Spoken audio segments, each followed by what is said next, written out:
Capítulo 4. El presente eterno, de la geometría a la forma, de la ideografía al signo. Todo lo expuesto, el plano horizontal, la directriz vertical, la retícula y la ortogonalidad, la axialidad, la simetría y la serie, no hace sino repetirnos una y otra vez la posición esencial de la geometría en la base de la arquitectura. Pero es necesario dar un paso más hacia la forma arquitectónica. Las inundaciones anuales del Nilo obligan a la aparición de la geometría para la medición de las tierras. Del mismo modo, hacen necesario incluir en los registros los límites de las tierras y las cantidades cosechadas. Por consiguiente, hay que crear algún sistema de símbolos para los diferentes números, las diferentes personas, los distintos tipos de cereales y productos, y los diversos acontecimientos. Los habitantes de las regiones del Tigris y del Éufrates habían inventado poco antes del 3000 a.C. un tosco sistema pictográfico cuya escritura imitaba mediante imágenes los objetos que representaba. Los habitantes del Valle del Nilo hacen suyo este concepto de escritura, pero lo adaptan a sus propios fines y necesidades. Y por medio de atractivos símbolos inventan la que los griegos llaman escritura jeroglífica, signos grabados sagrados, con gran número de símbolos, algunos de los cuales representan palabras y otros partes de palabras. En un principio, la egipcia es una escritura ideográfica, puesto que representa los objetos por su figura y por un símbolo de ideas abstractas. Abreviando los signos se hace escritura jeroglífica, al tiempo que pasa de ideográfica a fonética al hacer silábicos sus signos. Más adelante, hacia el 1500 a.C., surge en el Mediterráneo oriental la idea de limitar el número de los símbolos gráficos a unos 25, representando cada uno de ellos una sola consonante. Con un alfabeto semejante pueden escribirse miles de palabras diferentes y hacer mucho menos complicado el proceso de la escritura. De aquí precisamente surgen tanto el alfabeto griego como nuestro alfabeto latino. La experiencia alfabética nos resulta de aplicación en el campo de la arquitectura, donde es obligado pasar del mundo de las ideas a un mundo de signos y formas. Las imágenes y las letras son parte de una misma familia, de ahí la importancia del signo alfabético en la arquitectura. El alfabeto debe entenderse no solo como un medio de comunicación, sino también como un diseño elemental, como un logotipo y en consecuencia como un signo arquitectónico. Las inscripciones y representaciones simbólicas y narrativas nos llevan directamente a la representación ideográfica como medio de comunicación y se hallan presentes tanto en la escritura egipcia como en nuestros días. La forma arquitectónica, además de ser, significa, se hace transmisora de algo, es un signo, instrumento de traducción de ideas arquitectónicas. El signo arquitectónico es la unión de un significado y un significante, de un concepto y de la imagen que lo representa y da forma. De esta manera puede considerarse el alfabeto como el primer signo arquitectónico, como una ideografía diseñada para ser empleada en la arquitectura. Formas absolutas y signos arquitectónicos. Arbitrario y contingente. El signo es siempre relativo a la circunstancia y traduce los sentimientos de su momento histórico. Sus formas o expresiones arquitectónicas tienen, pues, un significado en el entorno de la época. Pero las formas en geometría no solo son casuales o contingentes, sino que también pueden ser absolutas, y estas, llevadas desde la pura geometría a la arquitectura, dan lugar a signos que trascienden el significado temporal. Por ello, la voluntad de categorización, muchas veces presente en la obra arquitectónica, hace que se plantee también la existencia de formas absolutas como signos arquitectónicos. De hecho, la historia de la arquitectura egipcia puede explicarse como historia de las formas absolutas. Las formas absolutas más usadas en Egipto son las relativas a la horizontal y la vertical. La horizontal expresa el sentido de lo racional o intelectual, es paralela a la tierra, sobre la que el hombre camina, acompaña su andar, se desarrolla a la misma distancia del ojo y no da lugar a ilusiones acerca de su longitud. Su trayectoria siempre se encuentra algún obstáculo que subraya su límite. La vertical es un símbolo del infinito, que se rompe y desvanece en el cielo. Nunca encuentra obstáculos ni límites, engaña acerca de su longitud, es símbolo de lo sublime. En su forma definitiva de aguja esbelta de piedra que reduce al límite la materialidad, El obelisco es la representación pura de la verticalidad, coronado por un piramidión que representa el sol. Tiene 4 lados, las 2 direcciones y los 2 ejes, y representa el anhelo de elevarse hacia lo alto. El juego plástico de las formas bajo la luz. Le Corbusier define la arquitectura como juego de los volúmenes bajo la luz, el juego sabio, correcto y magnífico de los volúmenes agrupados bajo la luz. Y añade: nuestros ojos están hechos para ver las formas bajo la luz. La luz y la sombra revelan formas.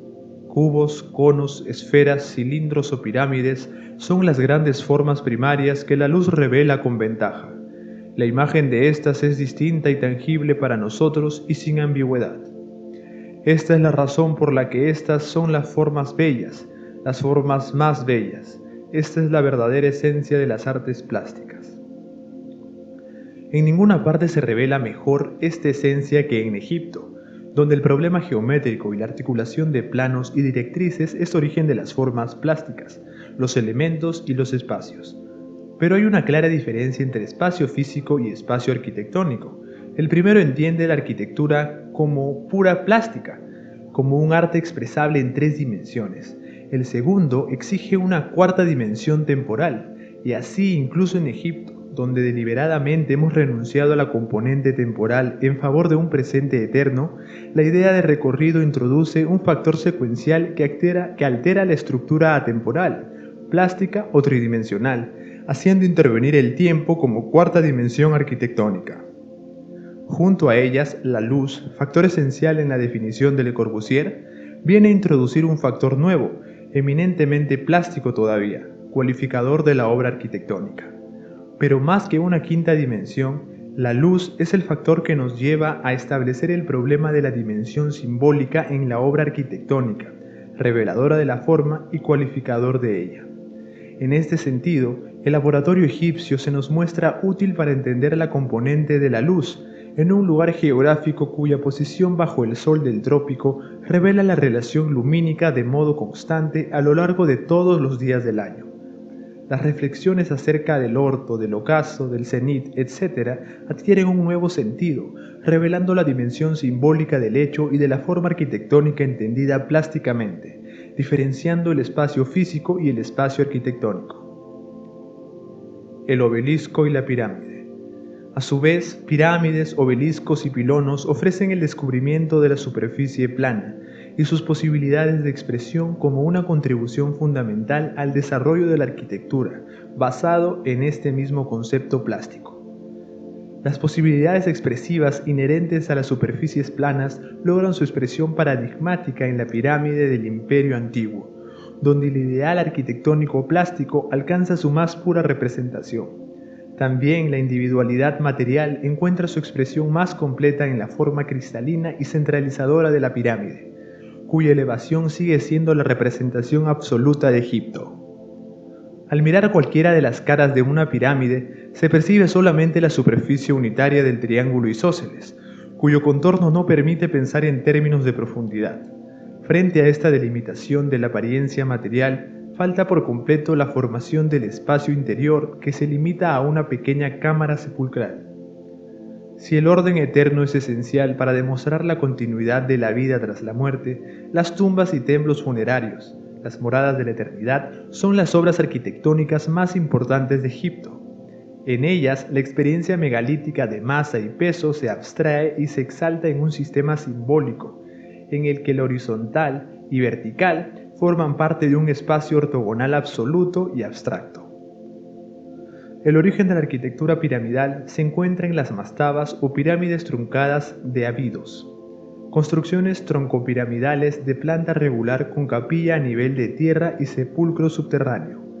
La superposición de varias mastabas da lugar a la pirámide escalonada, cuyo mejor ejemplo es la del faraón Zoser en Saqqara, hacia 2500 años antes de Cristo, dentro de un importante complejo funerario, obra de Imhotep, a quien se atribuye la creación de la arquitectura pétrea mediante la traducción en piedra de anteriores construcciones de madera.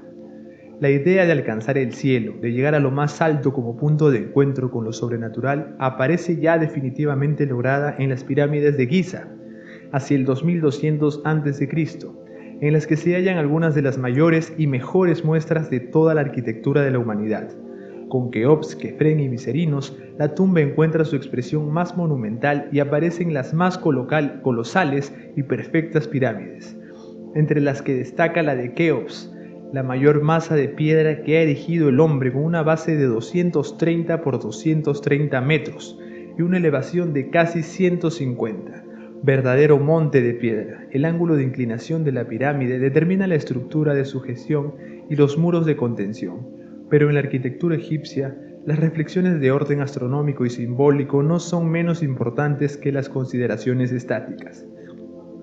Por ello, la matemática de las pirámides es muy controvertida, aunque está bien comprobado el saber astronómico y el grado de conocimiento geométrico que poseían los egipcios, manifestado en sus sistemas de proporciones y en las relaciones entre líneas y planos.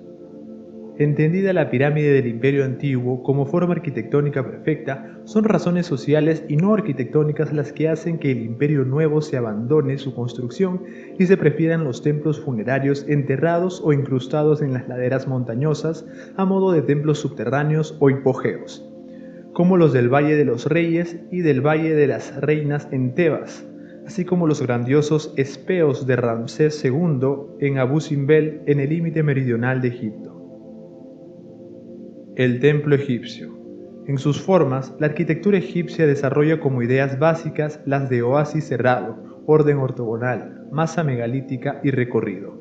Cada una concreta simbólicamente alguna experiencia existencial fundamental, y todas reunidas constituyen una representación del cosmos egipcio. Precisamente, el templo reitera esta estructura de la naturaleza egipcia. A semejanza de ese oasis longitudinal axialmente organizado y ortogonalmente estructurado, el templo debía ser una imagen directa del cosmos y una representación de Egipto. La imagen del templo, su serie de espacios columnados, rodeados por altos muros, refleja los altos murallones rocosos entre los que fluye el río. Su esquema ornamental está referido al modelo mítico del paisaje creación. Sus columnas recuerdan la imagen cósmica del cielo y encuentran su eco fuera del templo en un paisaje sagrado. Un lago artificial entre palmeras, rodeado de papiros y lotos. Así, aunque no sea forma absoluta, el templo intenta ser un modelo en piedra del paisaje creación y conservar en lo posible su forma plástica o cristalina semejante, presentando solo superficies inarticuladas y señalando el contraste entre la necesidad de espacio interior requerido por el uso y el horror que se tiene por él desde el punto de vista artístico.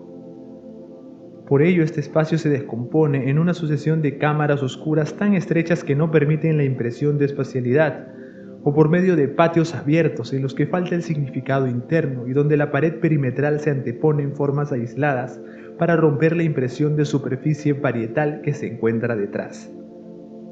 A pesar de la considerable amplitud de las salas, la impresión del espacio interior queda disminuida o desvanecida, y en cambio se sitúa en primer plano la columna como forma absoluta singular. Asimismo, en los planos inclinados de las paredes perimetrales se suprime cualquier reflejo del interior. El espacio se esconde detrás de los muros ciegos, no se traduce al exterior, en tanto que el interior se subdivide en microcosmos. Las salas de los templos ejemplifican el conjunto interior, son recintos cerrados colosales, llenos de una selva de columnas tan tupida que todas las superficies que debían producir el efecto espacial resultan despiezadas. Incluso el ejemplo majestuoso de la sala hipóstila de Karnak en Tebas. Un doble cuadrado que mide 104 por 52 metros y tiene 140 columnas, se ajusta a esta idea, acentuándola con su difusa iluminación. El trazado de los grandes templos del Imperio Nuevo está prefigurado en los complejos de pirámides del Imperio Antiguo y viene presidido por la idea de secuencia, por la sucesión ordenada de piezas relacionadas de modo que cada una determina a la siguiente, señalando todas el recorrido entre la ciudad de los vivos y la de los muertos. Concebido el espacio sagrado como una larga secuencia procesional, el templo aparece encerrado en un recinto envolvente propio, a cuya puerta o pilono se llega a través de una avenida ceremonial. Tras ella, el templo propiamente dicho consta de 3 partes: un patio abierto con columnas o sala peristila, una sala columnada cubierta o sala hipóstila, y un nuevo recinto envolvente que es imagen del santuario. Todas ellas son piezas de tamaño creciente a medida que se avanza. Pues como en una serie de cajas o muñecas rusas, cada recinto esconde a su fondo un recinto menor en el que se repite este esquema: un nuevo pilono que da acceso a un patio abierto, tras él que se encuentra una sala hipóstila menor, y así sucesivamente hasta finalizar en el santuario, en el que como un retorno a los orígenes, tiene su núcleo generador del templo que crece luego de acuerdo con la secuencia expuesta, siendo indefinidamente un eje longitudinal. Al lado de estos elementos estáticos, el templo egipcio contiene 2 elementos dinámicos de posterior evolución en la historia. En sus patios peristilos está contenido el núcleo elemental de la basílica, en oposición a la forma cristalina de la pirámide. Y en la sucesión libre de patios y salas está la base de las modernas composiciones de masas. Precisamente son estos elementos dinámicos de la arquitectura egipcia los que se aprecian de modo paradigmático en el principal recinto funerario del Imperio Nuevo, el templo funerario de Hatshepsut en Deir el-Bahari, Tebas, hacia el 1500 a.C., hipogeo organizado conforme a un eje longitudinal que penetra la montaña, prolongando el del gran templo Amón en Karnak al otro lado del Nilo.